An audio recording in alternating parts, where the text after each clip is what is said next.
Hi, my name is Matt from TOMS Offroad. Today we're going to be going over bench bleeding the master cylinder. One of the biggest reasons you want to bench bleed the master cylinder, not only just to get the air out, but getting the air out because when it's bolted into a Bronco, bracket and booster and master cylinder is typically tilted down slightly for hood clearance and whatnot. If it's just bolted to the firewall, you've got manual brakes, may not be that necessary. But going onto a power brake kit or Hydro Boost, because of the angle that the master cylinder sits at, it is important. First thing you want to do is get your master cylinder mounted so that it's going to sit nice and flat. Gonna remove the lid.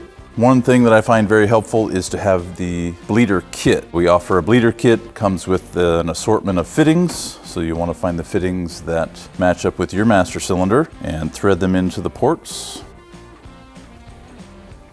The large reservoir here is typically going to feed your front brakes. Front brakes do most of the braking, so that's one of the reasons the master cylinder reservoir is a bit larger and the rear is a little bit smaller. We're going to take our tubing, slip it onto the fittings. You want the end of the tube to be submerged in fluid, so we're going to put that down pretty much to the bottom of the master cylinder. The reason we're doing this is the fluid's going to be shooting out of the tube and going back into the reservoir, so we're just recirculating the fluid that we're using. Still want to be careful while you're bleeding the master cylinder. The ports that are in here that do return fluid can shoot and become a bit of a geyser. So we're going to fill the master cylinder with fluid. Make sure to use proper fluid for the system that you're hooking up.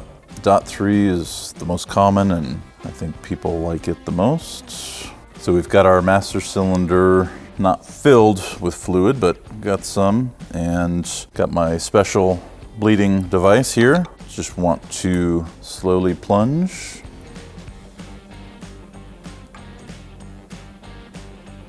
So what we're looking for is the fluid coming out of these ports down at the very bottom of the master cylinder. You just want to keep working the piston in and out until you've got all the air let out of the system.